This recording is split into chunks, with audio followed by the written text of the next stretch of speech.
I paid for them forever. The venue, the flowers, the champagne toast, everything. I even ironed his wedding shirt with hands that once held him through nightmares. And then I got a text. You're not invited. My wife wants only family. I built the altar, and they locked the door behind me. That's when I knew my silence had raised a son who could erase me. I didn't cry when my husband left. I didn't cry when the cancer took my breasts or when my own mother died alone in a facility during COVID. But I cried when I read that text. I was folding a linen napkin, the same ivory set I'd bought for the wedding rehearsal dinner, when my phone buzzed beside me. I smiled when I saw it was from Brian, my only child, my son. The child I once sang lullabies to, while my own body ached from double shift. My boy who used to call me his best girl. The message was short, emotionless. You're not invited to the wedding. Ivy wants only family. I read it once, then again, and again. I didn't move, not even to put down the napkin still clutched between my hands like some ceremonial rag. My fingers trembled. I sat slowly on the edge of my bed, heart thrumming in my throat. I read those 17 words over and over, as if there must have been some mistake, a wrong number, a horrible autocorrect. But it was from Brian's number, my son, my only family left in the world. And he was telling me I was no longer family. I just sent off the final check for the floral arrangements that morning. $5,800 for white peonies, orchids, and gold-threaded roses, Ivy insisted on. The irony sat bitter in my stomach. Only family, she said, while using every last dime I had left to build her dream wedding. Every mother dreams of her child's wedding day. You picture yourself in a soft blue gown, misty-eyed, watching the first dance. You imagine sitting in the front row, holding tissues and pride, whispering to your late husband's memory, "Look what we made." You don't imagine being erased by text. I called, straight to voicemail. I called again. Nothing. I texted back, "Brian, please tell me this was a mistake." The three bouncing dots appeared for a full minute, then disappeared. No reply. I stood up, my knees stiff from the cold silence. My house, quiet since Brian moved out to live with Ivy, now rang with a new kind of emptiness. I reached for the old shoebox in my closet, the one I kept hidden under my scarves. Inside were memories of raising him alone. First ultrasound photo. The Winnie the Pooh pacifier he refused to let go of until age 5. A ticket stub from his middle school orchestra recital, crinkled from the tears I cried when he played solo violin. Still wearing the suit I sewed because we couldn't afford store-bought. I paid for every note of that wedding, from Ivy's $4,300 gown to the custom invitation suite embossed with their initials in gold foil. I paid because I wanted him to start his new life debt-free.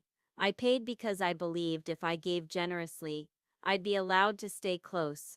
I paid because I loved him more than bread. That night, I couldn't sleep. I kept playing back every moment of the past 6 months. The conversations, the purchases, the subtle red flags I smothered with hope. Ivy's thin smile when I asked to help pick flowers. Brian's nervous glance at her when I mentioned family tradition. The way she called me Sandra instead of Mom. How many signs had I missed?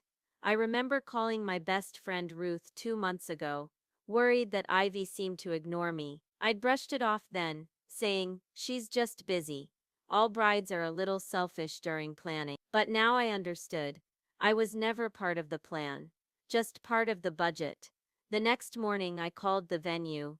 I gave my name and asked, pretending to be a little forgetful, if I was still listed among the RSVPs. The coordinator hesitated, then said, "Oh, yes, well, you were removed last week by the bride. I assumed you'd been informed." My heart felt like it cracked right down the middle. Removed. Like an extra chair. Like an unnecessary decoration. I sat down on the kitchen floor, the cold tile grounding me while tears ran hot and silent down my cheeks. I thought of Evelyn, my mother, who raised me to believe in dignity.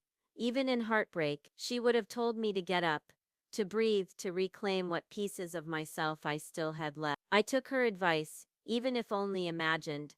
I wiped my face, and I made a decision.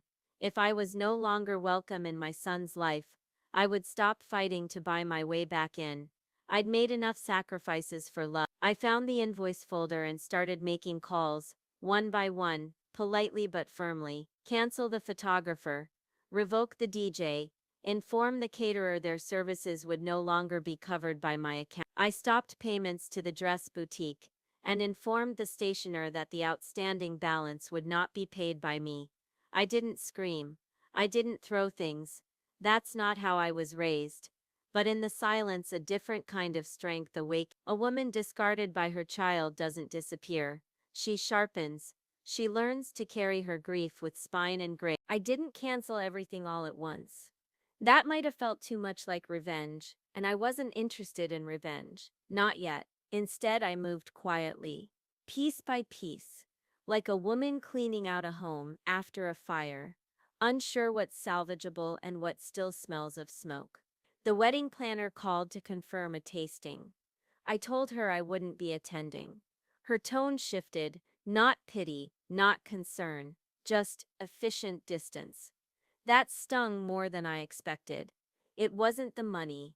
It was what the money meant. Each dollar I gave Brian and Ivy was soaked in intention. I didn't just fund a wedding. I tried to gift them stability, love, the start of a legacy. Because that's what I had wanted most when I married David. God, I hadn't thought about David in years. He left when Brian was 4. Left a note, not even a long one. I'm not made for this kind of life. Take care of him. And poof, gone like a magician's trick. Except no one applauded after. I had raised Brian alone ever since. Through the lean years, the sick days, the field trips I chaperoned on no sleep, because someone had to be there when the other kids' fathers showed up in button-downs and leather shoes. I went in nurses' scrubs and sneakers. But I was there, always. I used to whisper to him on Christmas Eve, when we had only enough for one small gift. One day, sweetheart, your life will be different. And I meant it.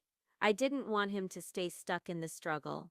I wanted him to fly, even if it meant I'd be left behind. But I never expected he'd push me away once he got the wings. I remember the first time he told me about Ivy.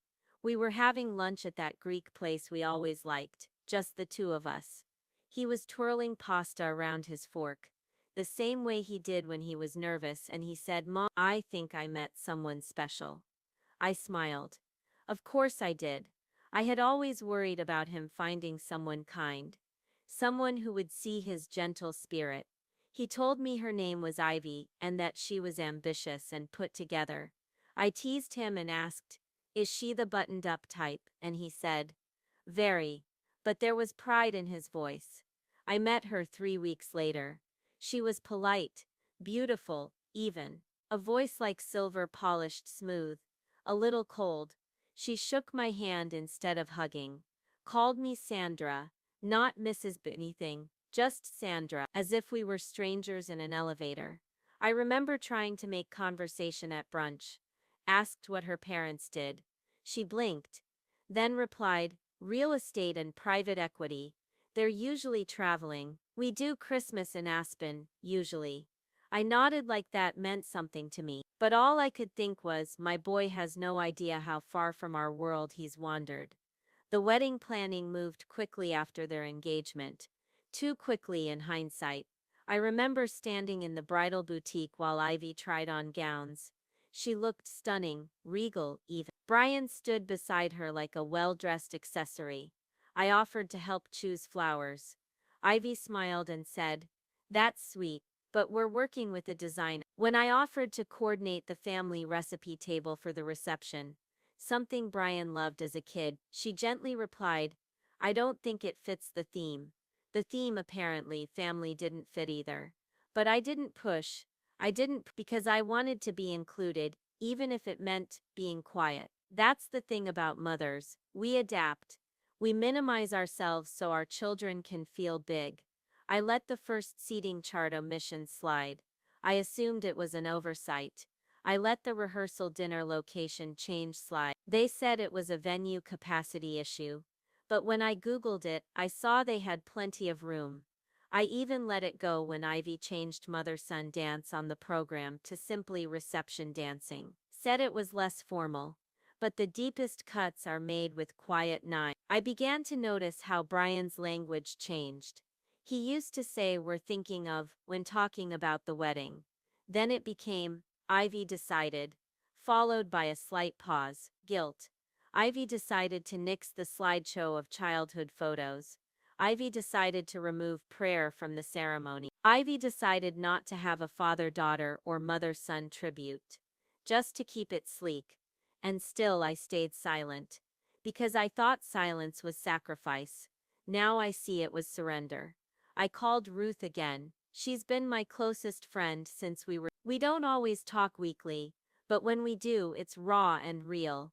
I told her everything, from the text to the florist, to the way Brian stopped calling just to talk. Her voice was soft but firm. Sandra, that woman's been cutting you out since day one, slowly. So Brian wouldn't notice until he was standing in a room where you weren't even invited. I wanted to defend him, but I couldn't, not anymore, because maybe Brian had noticed. And maybe he let it happen anyway. I sat on the couch that night with Evelyn's rosary in my hands. Not because I'm religious, but because it was hers, and because the act of holding something sacred made me feel less disposable. I thought about the hospital nights, the pneumonia at age 7, the broken wrist at 14, how he'd held my hand when they set the bone and cried into my shoulder, whispering, "Don't leave." And now he'd left me. Not with distance, but with erasure. There is no grief like being excluded from a life you helped create. I didn't sleep much that week. Instead, I planned, not out of vengeance, but preservation. And the thing about mothers, we don't unlove our children, even when they break us, but we can learn not to abandon ourselves in the process. A week after I started canceling the payments, I told myself I wasn't going to dig anymore, that I'd done enough, that the silence between Brian and me would speak its own truth, eventually. But that's the thing about silence, it doesn't always mean peace. Sometimes it hides rot. I hadn't planned on going to the wedding venue again. But something about the lavender table runners kept nagging me. Ivy had insisted on a specific shade, moon dust lilac, she called it. And I remembered thinking it looked more like bruised silk. So I drove down to the vineyard, told myself I was just dropping off some leftover fabric samples. It was a weekday, quiet. No one there except a few staff prepping for the weekend's events. I walked up to the side gate like I still belonged there, and maybe a part of me believed I did. That's when I saw her, Ivy, in her crisp white blouse, clipboard in hand, standing under the vine-covered trellis, where they were going to say their vows. Her voice carried sharp, clear, confident. "No, I don't care what Sandra thinks," she said to the planner beside her. She was never supposed to be involved this deeply. Brian just didn't know how to say no. I froze. The planner said something too soft for me to hear. Ivy's reply was much louder. She was useful. That's all. The dress, the venue, the floral upgrades. All of it was her idea. Let her think it was about love. We needed funding. She wanted family. Easy trade. I didn't breathe. I don't even think I blinked. Then came the laughter, light, delicate, cruel, the kind of laugh a woman gives when she's proud of the manipulation. When she's already won, she's emotionally needy. You give her a seat at the table and suddenly she's designing the whole reception. This is my day. Not some single mom sob story. I did what I had to do. My knees nearly gave. But I didn't cry. Not yet. Instead, I turned around, walked silently back to my car, and drove home on autopilot. That was the moment it stopped being about hurt. It became betrayal. Ivy had played me, and Brian, he'd let her. Whether out of cowardice or complicity, I wasn't sure yet, but he had chosen silence while I was being used. I sat in my kitchen with the mug of tea I never drank, watching the steam curl into nothing. I thought about Evelyn again. She always said a mother's intuition was God's way of whispering warnings we didn't want to hear. I had heard those whispers for months, and I'd called them wind, The next morning, I opened the wedding folder I'd been pretending didn't exist. I pulled out the receipts, the email confirmations, the handwritten list I'd made of special family touches. Each one was a receipt of my own self-betrayal. There was the pressed flower envelope I made by hand, the framed embroidery I'd commissioned with Brian's baby footprint, and his wedding date. A check stub to the custom calligraphy artist Ivy wanted for the seating cards. $2,100 for photography down payment. $950 for Ivy's veil, hand-beaded lace from Italy. And all of it paid by the woman who was no longer considered family. I set the papers down carefully, like they might burn through the table, and for the first time I allowed myself to ask the question I'd buried for weeks. Why didn't my son stop her? I called the florist, voice calm. I'll be needing copies of all recent updates to the flower order. Under Sandra Jennings. Yes. I'll hold. They emailed me a PDF. At the very bottom of the invoice, in small digital print, was the email it had been updated through ivy.chambers.laurelmint.ements. I stared. She'd changed the contact email, without telling me, without informing the vendor I was still the financial backer.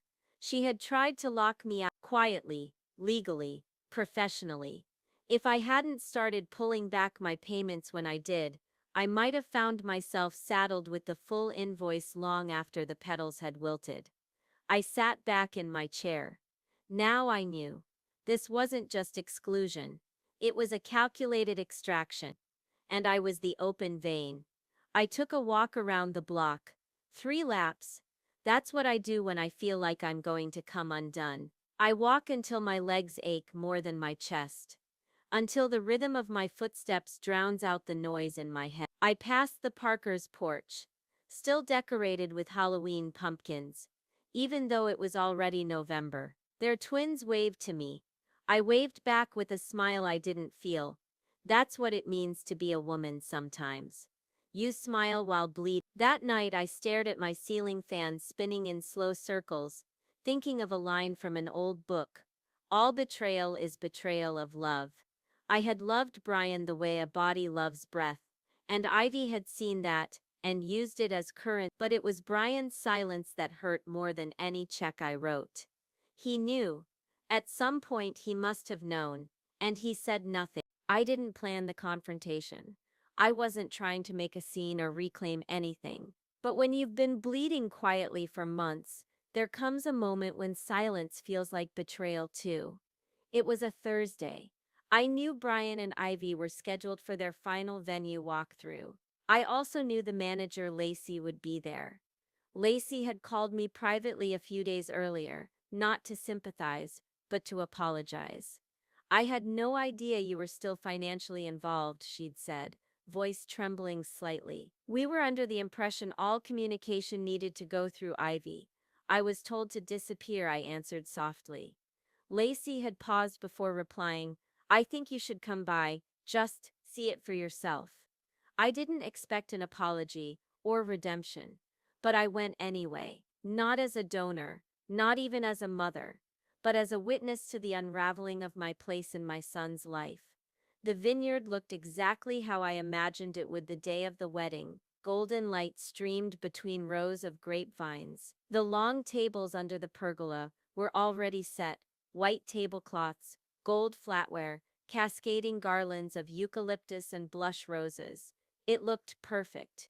It looked like I had never existed. I saw them from a distance first, Brian and Ivy standing close, reviewing what looked like a seating chart with Lacey. Ivy was gesturing with her hand, directing where to put the ice sculpture. Brian was nodding along like a man in a dream, or a child trying to keep peace between 2 arguing adults. They didn't see me until I was 20 feet away. I stopped when I reached the edge of the aisle I'd once imagined walking down beside him. Brian turned first. His face went pale. Mom, what are you doing here? He still called me Mom. That detail shouldn't have mattered, but it did. I needed to see the result, I said quietly, of everything I helped build. Ivy stepped forward, her tone saccharine but sharp. Sandra, We weren't expecting company. This is a closed appointment. I held up my hand. Don't, don't pretend I'm some forgotten RSVP. I turned to Brian. I paid for this. He flinched. And good. Because sometimes a flinch means a crack. And sometimes cracks let the truth bleed out. I saw the email changes. I heard the way you spoke about me. I watched you let her erase me in inches. Mom, he started, his voice soft, unsure. It wasn't like that. Then tell me what it was like, I whispered. Explain to me, Brian, how you could watch your fiancé mock me, erase me from the plans, remove my name from vendor lists, and say nothing. He looked away. That was his answer. The silence was thicker than any scream. I took a slow step forward. I stood by you when your father left, when your high school friends abandoned you after the panic attacks. I stayed up through every fever. I worked 12-hour shifts on holidays, so you could go to college. And when you called to tell me you were getting married, I didn't just say congratulations. I emptied my savings account. I felt my voice crack, but I kept going. I gave you everything I had left, Brian. Not for thanks. Not for attention, but because I believed I mattered to you, because I believed you saw me as more than a wallet. His eyes were glassy now, but he still didn't speak. I turned to Ivy. I don't care that you never liked me. I care that you used my love for my son like a bargaining chip. And I care that you made him choose silence over backbone. Ivy's smile thinned. You're making this about you. It's our wedding. No, I said, calm now. You made it about you. I made it possible. I turned back to Brian. I pulled the money. You'll need to find another way to pay the balance. I canceled the photographer and revoked payment for the cake. I'm keeping what little is left of my dignity. That got his attention. What? He asked, as if he hadn't considered the consequences would land in his lap. Mom, you can't just. Yes, I can, I said, stepping back. And I already did. I reached into my purse and pulled out the folded speech I'd written months ago, the one I'd planned to read at the rehearsal dinner. I thought I might still read this one day, I said, holding it up, but it's not for you anymore, it's for me. I tore it down the middle, let the pieces fall, and walked away. Back at home, I sat on my porch long after sunset, watching the sky turn lavender and then bruise into darkness. I thought about how quick it all happened, the erasure, the dismissal, the rewriting of my role in my own child's life. It was humiliating, it was clarifying, and it was done, or so I thought. Because what I didn't know then, what I couldn't have known, was that my relationship with Brian had always had a fault line running through it, a hidden history I'd buried for years. Believing love could be a strong enough foundation. People think the hardest part of betrayal is the moment it happens. But that's not true. The hardest part comes afterward, in the quiet. When the crowd leaves, when the door shuts, when you're alone with the echo of all the things you thought were real. I sat in my living room for 3 nights after the confrontation at the vineyard, the silence around me thick enough to choke on. I kept replaying Brian's face, frozen with guilt, caught between love and convenience. I kept hearing Ivy's voice, thin and sharp, like a blade wrapped in velvet. And most of all, I kept seeing the way my own hands trembled when I tore up the speech I'd once thought would be the proudest words I'd ever say. But the truth, that moment didn't break me. It merely revealed that I'd already been cracked in places I never dared examine. Because the real collapse, the one that shook me, didn't come from what Brian did. It came from what I remembered. It started with the cedar trunk. I opened it not because I was feeling nostalgic, but because I needed to see the past, needed to touch it, needed to ask it. Did this all mean nothing? Inside were things I hadn't seen in years. Brian's baby shoes, a letter from his second-grade teacher, old cards from Evelyn, my mother. But at the very bottom was a folder I hadn't expected. Manila, worn at the corner, labeled in faded black ink, Sandra, custody and legal. My breath caught. Inside were court papers, divorce records, and a letter, one I didn't remember writing. One that stopped my heart cold. It was dated June 1994. Brian had just turned 6. David and I had been divorced officially for 1 year. But what I had forgotten, or perhaps suppressed, was that during that time, I had briefly considered giving up primary custody. The letter was to my attorney, never sent. I don't know if I can give him the life he deserves. I had written. I'm drowning. And I'm so tired of being strong when it feels like I'm failing him every day. I read that paragraph 5 times, tears dripping silently down my chin. I didn't even remember writing it, but I knew exactly what it meant. That summer was the lowest point of my life. I had been working 2 jobs. I was sick, I was scared, I had no childcare and no backup. And one night I had to leave Brian with a neighbor while I cleaned a hospital hallway. Until 3, he'd gotten scared and run outside looking for me. They found him 2 blocks away.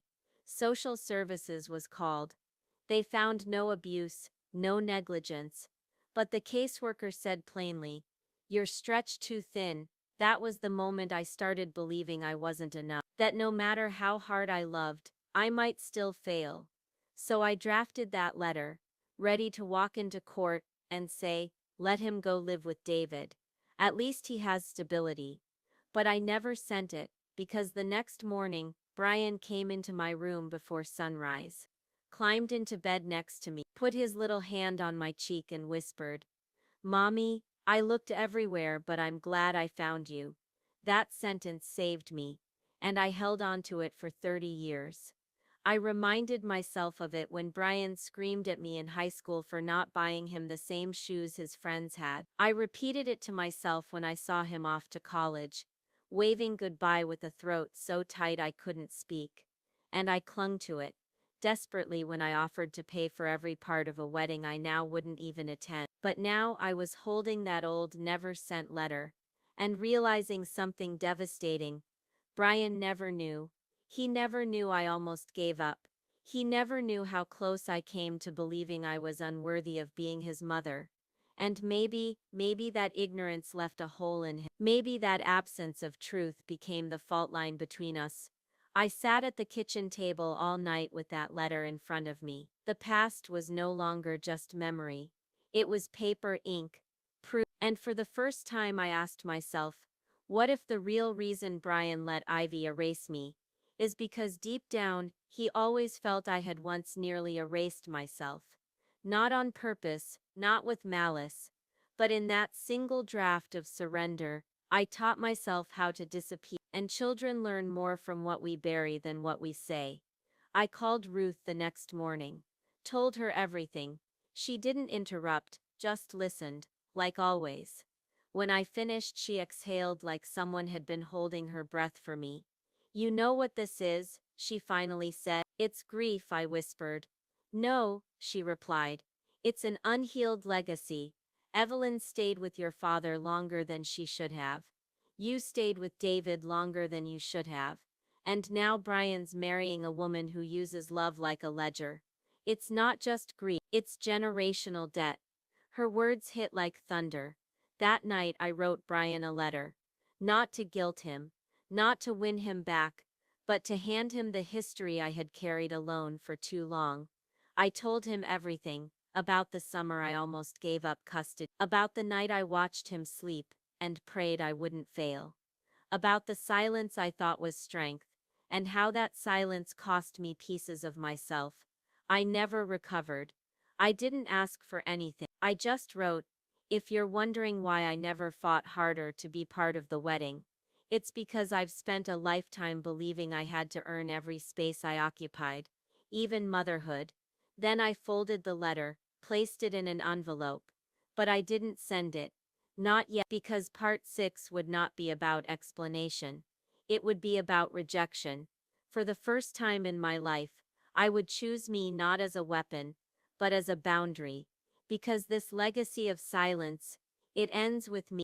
The letter sat on my kitchen counter for 2 days. I didn't seal it, didn't stamp it. I just let it sit there like a confession waiting for courage. Every time I walked past it, I glanced at the handwriting on the front. Brian, just 5 letters. but they felt heavier than anything I had ever written. And still, something inside me resisted mailing it. Not because the words weren't true, but because I finally understood something I didn't need him to understand me to heal. That letter was written for closure. But closure, I realized, didn't require permission. It required decision. So I folded it once more and placed it in a wooden box along with the custody draft I'd rediscovered in Part 5, the one I'd almost filed when he was 6. Two letters, 30 years apart, both written in moments of unbearable surrender. But I would not surrender, no. This time I would choose myself. It started with the accounts. I'd left them untouched out of sentiment, but not anymore. The wedding fund, held in both our names for convenience, was the first to go. I went to the bank on a rainy Tuesday morning and sat with a teller named Alicia. She was kind, didn't ask too many questions, just nodded when I told her I wanted to dissolve the joint account and transfer the remaining balance back to my personal savings. She clicked a few keys. "You're still listed as the primary depositor, Miss Jennings." I nodded. "Yes, I suppose I always was." She gave me a faint smile, then added, "It must be hard, doing this." I looked her dead in the eye. "It's harder not to." Next was the venue. I called Lacey, the coordinator who had become somewhat of an unexpected ally in this journey. "I'm rescinding the remaining funds," I said firmly. "As of now, they're responsible for their own balance." She paused, then asked gently, "Are you sure, Sandra? There's still time to let this pass." But I wasn't interested in letting things pass. I had done that for too long. "I'm sure," I replied. "It's not about the money, it's about the message. I won't fund my own erasure." I could hear her exhale softly. "I'll update the file." And just like that, I untethered myself from the last financial chain. It was the first time in months that I felt like I could breathe.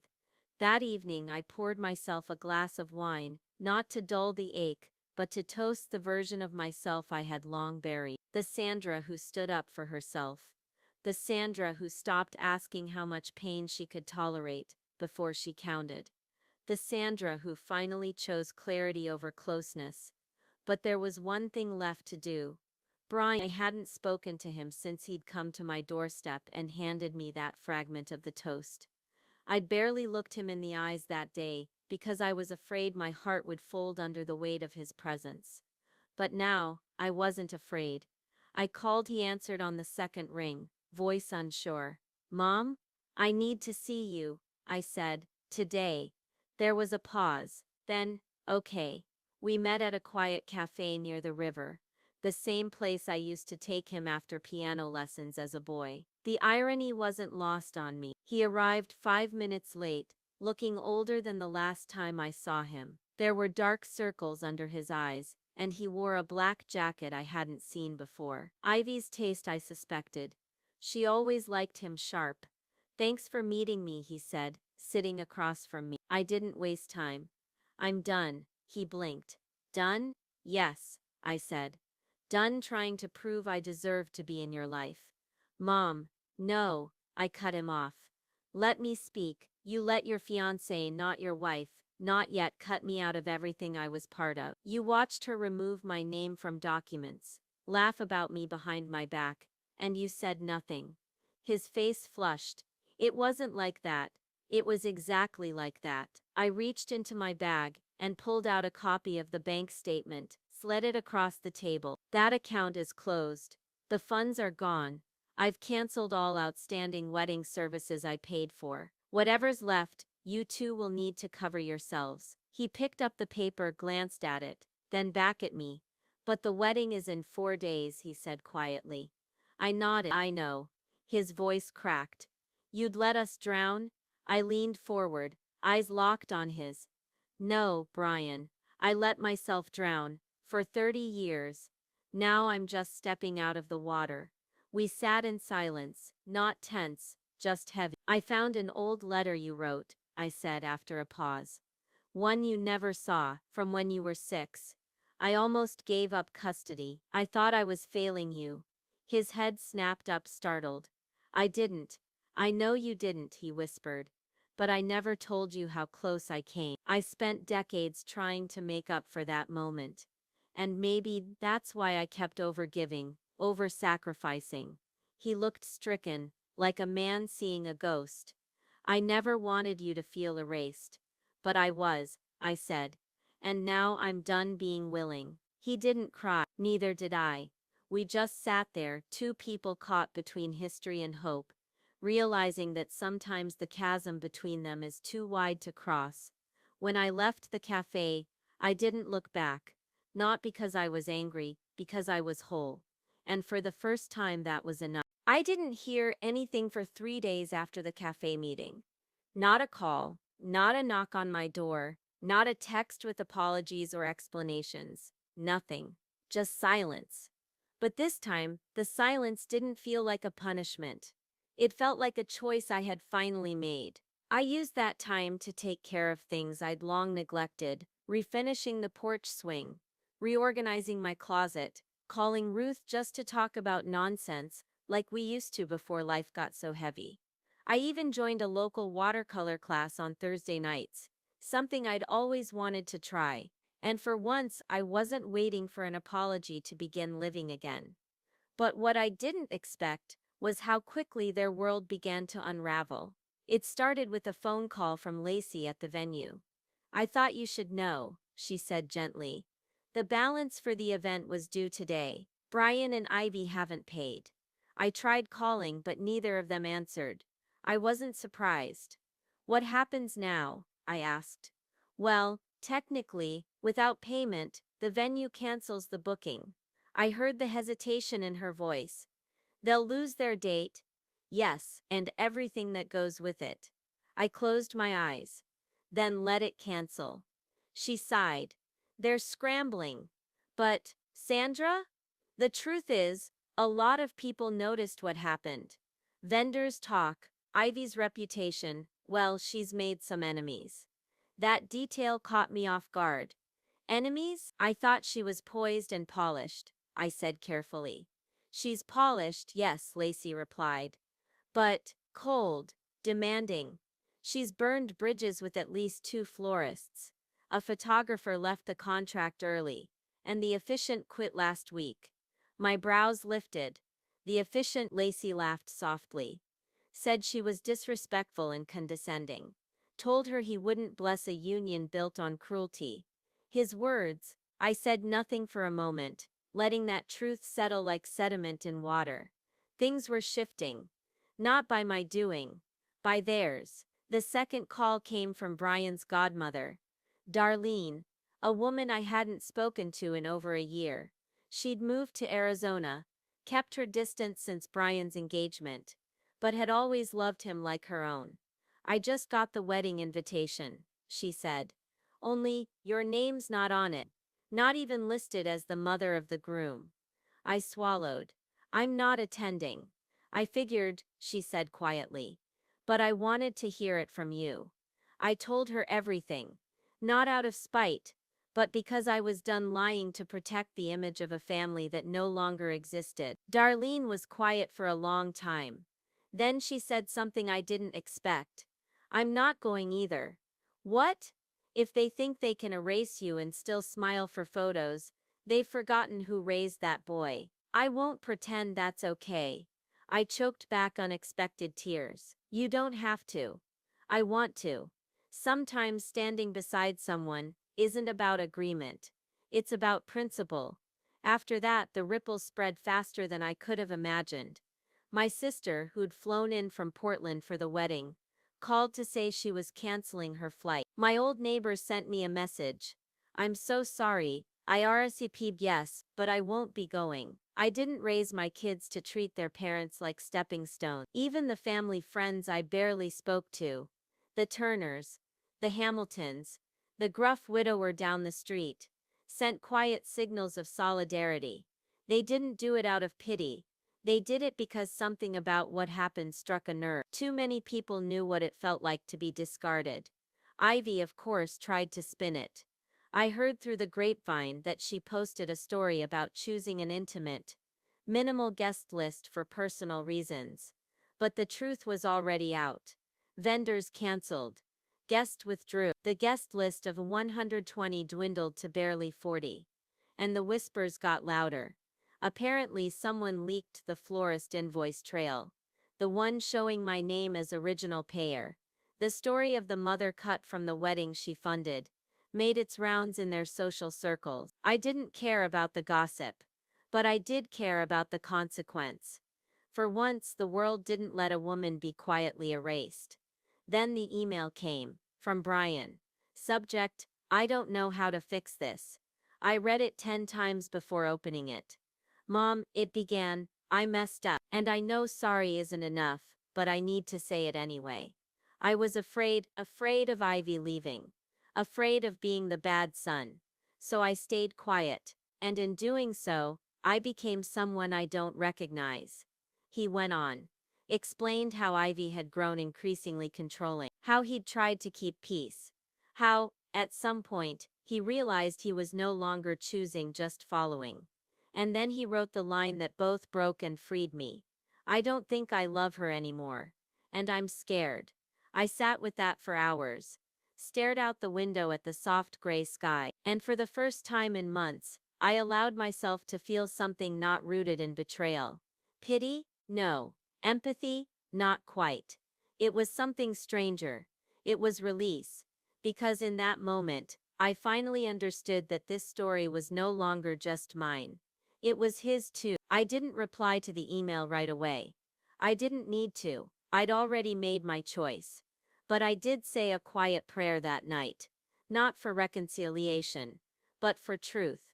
Because when tides shift, they don't always bring you what you want, but they do show you what can no longer stay buried. Grief doesn't end with confrontation. It doesn't pack its bags when the truth is spoken or when the world begins to side with you. It lingers. It hums beneath your skin like an old scar, pulsing on cold mornings and lonely nights. But healing begins in silence. Not the silence of being erased, but the silence you choose. The kind that allows space for new sounds to rise. Like the creak of an old swing in the breeze, or the sigh you didn't realize you were holding. That's what the weeks after Brian's letter felt like. A slow exhale. I didn't respond, not immediately. I let the words settle. Let the weight of his confession sit beside me like an old friend. For the first time, I didn't feel the urge to fix, to comfort, to step back into the familiar rhythm of overfunctioning. Instead, I made soup. I lit candles. I started waking up without dread in my chest. I'd spent so long defining myself by what I gave others, but now I wanted to know who I was when I gave to myself. It started with the small things. I cleared out the wedding room, the guest bedroom where I'd stored boxes of favors, centerpieces, linens I'd ordered. I gave away what I could, donated unopened items to a local shelter that hosted community events. There was something oddly satisfying about watching strangers take pieces of a day that had almost swallowed me whole. Then I painted the room pale yellow, bright, warm, the color of butter and daffodils in quiet mornings. I turned it into a studio. The first time I held a watercolor brush in my hand, I felt both ridiculous and alive, like a child learning to write her name in color. I didn't care that my trees looked like bruised clouds, or that my first attempt at a tulip turned into a shapeless smear of pink and green. It wasn't about skill, it was about softness, about giving myself something without strings attached. My art teacher, Lorraine, a sprightly woman in her 60s who wore earrings shaped like teacups, said something I'll never forget. You're not here to impress, you're here to feel, and I did. With every stroke I let go of something, a clenched jaw, a phrase I wish I hadn't said, the version of motherhood I had built like a shrine, only to see it collapse in front of me. I painted grief, and then I painted through it. Outside of class, I started taking long walks again, real walks. Not the frantic laps I used to do when I felt like my life was slipping through my fingers. These were slower, sweet. I'd pause at the bakery on Main to smell the cinnamon rolls, or sit by the park fountain and watch children toss coins and whisper wishes. It was on one of those walks that I met Paul. He was crouched over a bed of overgrown ivy outside the library, tugging weeds with the kind of gentle frustration only a retired landscaper would display. I offered him a bottle of water I'd just bought. He took it, thanked me, and introduced himself. I didn't expect to see him again, but the next Thursday he was there. This time he waved first. We started talking, then walking, then having coffee after my art class. He told me he was divorced, 2 daughters in Oregon, a dog named Ruthie that he'd lost a year ago. His laugh was quiet but genuine, the kind that made you feel safe when you didn't know you needed to.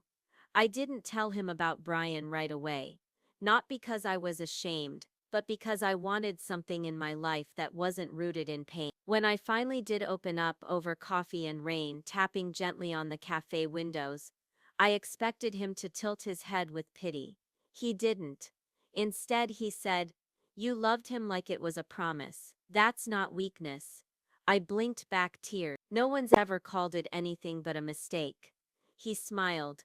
"Then you've been talking to people who don't know how to carry love without dropping it." One afternoon, I invited him into the yellow room. He wandered slowly, studying the paintings taped to the wall. "Did you paint this?" he asked, pausing in front of one. A blue iris against a pale sky. "Yes, it's not very good." He turned to me. "It's beautiful." And for once I believed it. Not because of the way he said it, but because I had made it.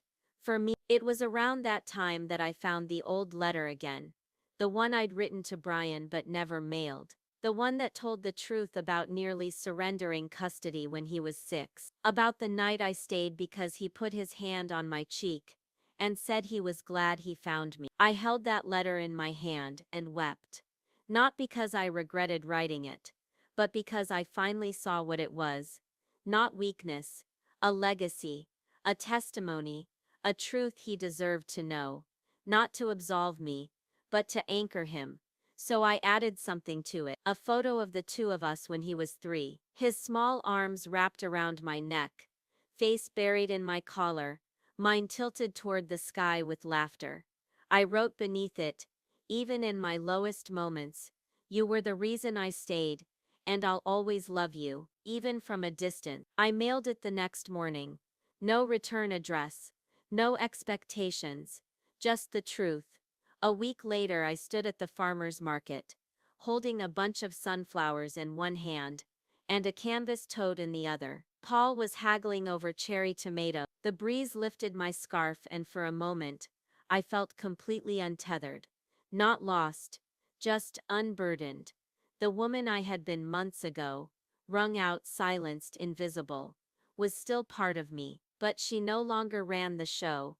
She had made room for someone newer, someone brighter, someone whole. It was a Thursday afternoon when the letter arrived. I had just finished cleaning my paintbrushes, the scent of citrus soap lingering on my fingers, when I saw the envelope tucked between bills and a catalog I never subscribed to. No stamp, no return address, just my name in unmistakably familiar handwriting. I knew it before I even opened it. David, Brian's father, my ex-husband, the ghost I thought I'd buried 3 decades ago.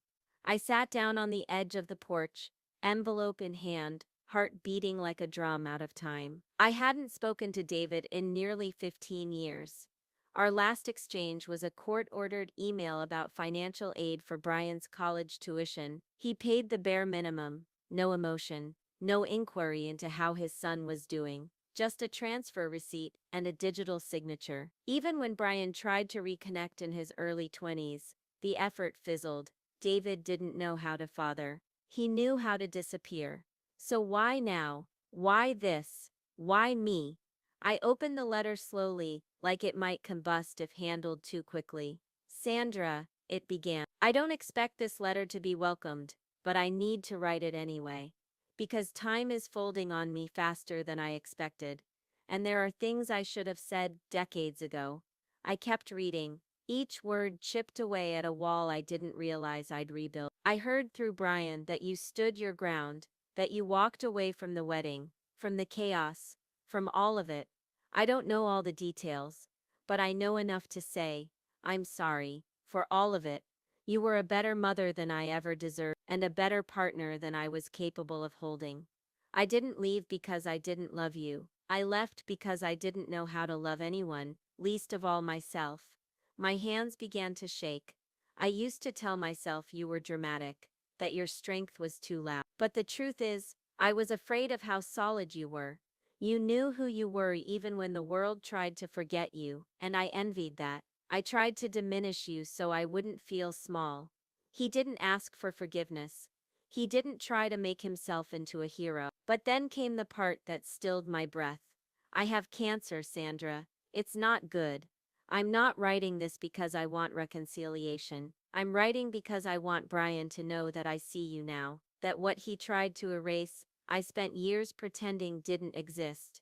And I was wrong. There was a postscript. If you're willing, I'd like to see you, just once. Not for closure, but because I need to say thank you for raising the son I didn't deserve. I read it twice. Then again. Then I folded it and placed it on the table next to my painting of the iris. The one Paul said was beautiful. For the first time in months I felt unsteady. Not because I was heartbroken, but because the past had finally come knocking. Not with demands, but with truth. I told Ruth about the letter that night. She listened without interruption, then finally asked, "What do you want to do?" I looked at her, voice raw. "I don't know," because that was the truth.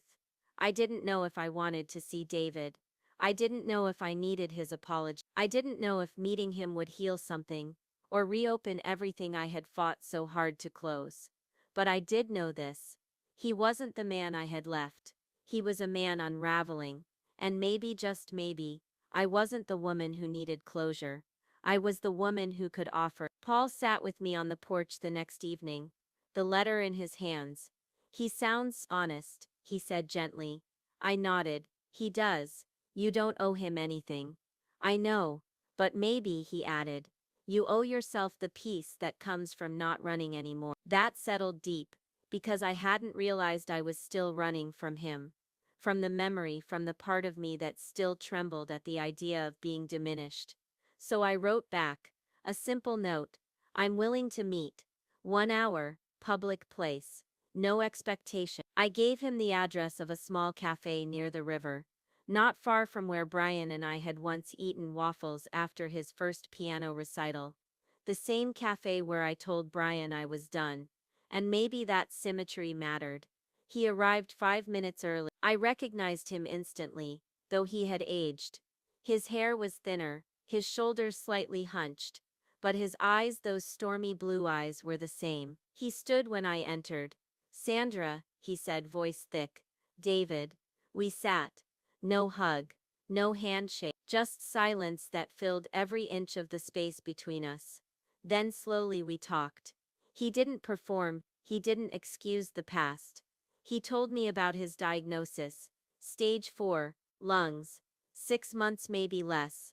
He told me about the years he spent numbing himself, the failed relationship, the jobs he walked out of, the therapy he started too late. And then he said something I didn't expect. "I didn't come to make you forgive me. I came to say you were the best part of my life. And I let you go because I thought I was unfixable." I looked at him, a man once so full of fury, now fragile as glass. "You were," I said quietly, "but I was never yours to break." His eyes shimmered. "I know. We didn't cry. There weren't dramatic confessions, just two people acknowledging a truth that had lived in the cracks of both their lives." Before we parted, he reached into his coat and handed me a small photo. Brian, age 10. Holding a fishing rod, grinning wide. "I kept this on my fridge all these years," he said. "Even when I didn't call, even when I failed. I just wanted you to know. I never stopped loving him, I just didn't know how to show up." I took the photo, not for him, for me. For the mother who stayed when it would have been easier to leave. When I got home, I placed the photo on my desk beside the iris painting. And I wept. Not out of grief, out of grace. Because the past had returned. Not to haunt me, but to honor me. The last time I saw Brian was 5 months after the wedding that never was. It wasn't planned. I was volunteering at the local women's shelter, helping repaint one of their transitional housing rooms, a small corner space with peeling lavender walls and a ceiling fan that sounded like an old engine. I'd been coming every week since Lorraine introduced me to the shelter director. I offered to teach watercolor classes to women in recovery. Women who, like me, had once poured too much of themselves into people who didn't know how to hold them. That day, as I stepped outside to shake out a paint cloth, a familiar voice behind me said, "Mom?" I turned. There he was, Brian. Hair longer than I remembered, a little thinner, no ring on his finger. He looked like he hadn't been sleeping, but his eyes were clearer than I'd seen in years. We stared at each other for a moment. Then he spoke. "I didn't come to ask for anything," I nodded. "Okay, I just wanted to say something in person." I waited. He took a deep breath. "I left Ivy 2 weeks after the wedding collapsed. Not because of the money, not because of the venue, but because I saw who I became around her, and I didn't like that man." His voice cracked, and I realized the only reason I let her push you out was because I hadn't stood up for you in a long time, maybe ever. I didn't interrupt, I didn't soften the air between us. I just let the silence wrap us both. He continued, "I read your letter, the one with the picture of me when I was little. I remember that moment. I remember your arms around me. And I remember feeling safe. I don't know why I forgot that for so long." He reached into his jacket and pulled something out, a folded piece of paper. "I wrote this last night. I don't expect you to read it now, or even keep it, but it's the truest thing I've written in my life." He handed it to me. Our hands didn't touch. Then he stepped back. "I'm working with a counselor now, and a men's accountability group. I'm trying to unlearn some of the silence I inherited." I raised an eyebrow. "From your father," he smiled sadly, "and from you." The honesty didn't sting. It rang true. We pass down silence the way we pass down chin shapes or eye color. We raise our children on quiet sacrifices, and then wonder why they grow up afraid to speak. Later that night, I opened his letter. It wasn't long, but it was real. "I don't deserve your trust back, but I hope someday I'll earn your presence again. If you decide never to come back, I will still be grateful you stayed as long as you did. You were always home, even when I walked away." That was the last line. And it stayed with me. Not because it begged for anything, but because it finally acknowledged everything. In the months that followed, I didn't rush to rebuild. Brian and I exchanged occasional messages, short ones. Thoughtful. No pressure. We didn't pretend things hadn't changed. We just stopped pretending that love was supposed to be painless. Paul remained a steady presence through it all. One day, while walking through the farmer's market, he said, "You know what I admire most about you?" I glanced up, teasing. "My stunning artistic talent." He grinned. "That too. But mostly, how you didn't let betrayal close you off. You still showed up. For strangers, for yourself. That takes more strength than forgiveness." He was right, because I hadn't forgiven everyone. Not fully, but I'd forgiven myself. For staying too long. For bending too far. For believing that motherhood meant absence of self. The yellow room, once a shrine of what was lost, had become something else entirely. My art had improved. I sold a few pieces at a local craft fair. Even got commissioned to paint a mural for the shelter hallway. An abstract burst of blue and gold, symbolizing renewal. But more than that, it became a room of gathering, of healing, of reclaimed joy. Sometimes the women I taught would stay after class. And just one day, a woman named Celeste whispered, "This is the first space I've ever entered where I didn't feel like a mistake." I knew exactly what she meant. The legacy I thought I'd lost wasn't tied to a wedding or a last name. It wasn't bound by whether my son ever called me mom with the same warmth again. It was in the women who picked up brushes for the first time and dared to create. It was in the quiet hours I spent building a life that asked for nothing but presence. And it was in the letters I didn't send, and the ones I finally did. One morning, a year to the day after that brutal text, "You're not invited. My wife wants only family." I received a small package in the mail. No return address. Inside was a frame, simple, wooden, hand-carved. Within it a photo. Me, holding Brian, age 3. That same image I'd sent back to him. Only now, next to it was a new photo. A baby girl, big brown eyes, tufts of dark hair. A note beneath, "Meet Hazel Evelyn. Born last week, healthy, beautiful, yours, if you want to be. Love, Brian." I clutched the frame to my chest, tears spilling down silently. Not because I had earned a place in her life, but because I had built one in mine strong enough to offer. I didn't respond that day. Or the next. Instead, I walked to the yellow room, set the frame on the shelf beside my painting, and whispered softly, "I choose when I return, and if I return, it will be as someone whole." 3 days later, I wrote back, "Dear Brian, I would love to meet Hazel someday. No expectations, just love, the kind that doesn't erase itself anymore." And that is how legacy is rewritten, not by grand reunions or sweeping forgiveness, but by choosing truth over tradition, wholeness over history, and love not as obligation, but as a gift, one finally given to myself first. And in a quiet room filled with sunlight and painted walls, I hung the frame. 2 photographs, 2 beginnings, one life reclaimed. If this story stirred something in you, if you've ever felt invisible in a room you built with love, hit like, share it with someone who needs to hear they're not alone, and subscribe, because these stories aren't just fiction. They're reflections of what too many hearts have lived. But tell me, have you ever been made to feel like a guest in your own family? And if so, did you walk away or did you stay hoping they'd open the door?